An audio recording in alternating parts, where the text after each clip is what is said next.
हरे कृष्णा। आज हम सभी सफला एकादशी की व्रत कथा सुनेंगे। सफला एकादशी का व्रत 26 दिसंबर के दिन रखा जाएगा और इसका पारण 27 दिसंबर की सुबह 7:17 से होगा। आज हम इसकी कथा सुनेंगे। एकादशी का व्रत सभी व्रतों में सर्वश्रेष्ठ होता है, इसीलिए इस व्रत को अवश्य रखना चाहिए। सफला एकादशी का व्रत जो रखता है उसे जीवन में हर काम में सफलता प्राप्त होती है, इसके रुके काम बनते हैं। इस व्रत में रात्रि जागरण अवश्य करना चाहिए। तो आइए हम सब मिलकर सुनते हैं सफला एकादशी की व्रत कथा। जय श्री हरि। हरे कृष्णा। युधिष्ठिर ने भगवान श्री कृष्ण से पूछा, स्वामिन, पौष माह के कृष्ण पक्ष में जो एकादशी आती है उसका क्या नाम है, उसकी क्या विधि है और उसमें किस देवता की पूजा की जाती है, यह बताइए। तब भगवान श्री कृष्ण ने कहा, राजेंद्र, बड़ी बड़ी दक्षिणा वाले यज्ञों से भी मुझे उतना संतोष नहीं होता जितना एकादशी व्रत के अनुष्ठान से होता है। पौष मास के कृष्ण पक्ष में सफला नाम की एकादशी होती है। उस दिन विधि पूर्वक भगवान नारायण की पूजा करनी चाहिए। जैसे नागों में शेषनाग, पक्षियों में गरुड़ और देवताओं में श्री विष्णु श्रेष्ठ हैं, उसी प्रकार संपूर्ण व्रतों में एकादशी तिथि श्रेष्ठ है। राजन, सफला एकादशी को नाम मंत्रों का उच्चारण करके नारियल के फल, सुपारी, बिजौरा तथा जमीरा, नींबू, अनार, सुंदर आंवला, लौंग, बेर तथा विशेषतः आम के फलों और धूप दीप से श्री हरि का पूजन करें। सफला एकादशी को विशेष रूप से दीप दान करने का विधान है। रात को वैष्णव पुरुषों के साथ जागरण करना चाहिए। जागरण करने वाले को इस फल की प्राप्ति होती है, वह 1000 वर्षों तपस्या करने से भी नहीं मिलती। नरप श्रेष्ठ, अब सफला एकादशी की शुभ कारिणी कथा सुनो। चंपावती नाम की एक विख्यात पुरी है जो कभी राजा महिष्मत की राजधानी थी। राजर्षि महिष्मत के 5 पुत्र थे।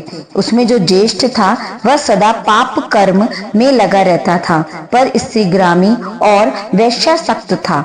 उसके पिता के धन को पाप कर्म में खर्च करता था। वह सदा दुराचार परायण तथा वैष्णवों और देवताओं की निंदा किया करता था। अपने पुत्र को ऐसा पापचारी देखकर राजा महिष्मत ने राजकुमारों में से उसका नाम लुम्भक रख दिया। फिर पिता और भाइयों ने मिलकर उसे राज्य से बाहर निकाल दिया। लुम्भक गहन वहन में चला गया। वहीं रहकर उसने प्रायः समूचे नगर का धन लूट लिया। एक दिन वह रात में चोरी करने के लिए नगर में आया तो सिपाहियों ने उसे पकड़ लिया, किंतु जब उसने अपने को राजा महिष्मत का पुत्र बताया तो सिपाहियों ने उसे छोड़ दिया। फिर वह वन में लौट आया और मांस और वृक्षों के फल को खाकर ही जीवन निर्वाह करने लगा। उस दुष्ट का विश्राम स्थान एक पीपल वृक्ष के निकट था। वह पीपल का वृक्ष बहुत वर्षों पुराना था। उस वन में वह वृक्ष एक महान देवता माना जाता था। पाप बुद्धि लुम्बक वहीं निवास करता था।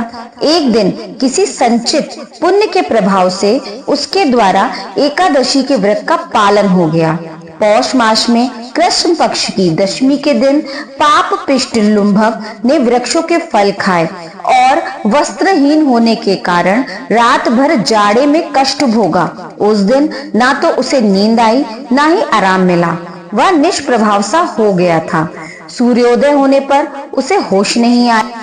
सफला एकादशी के दिन लुम्भक बेहोश पड़ा रहा। दोपहर होने पर भी उसे चेतना प्राप्त नहीं हुई।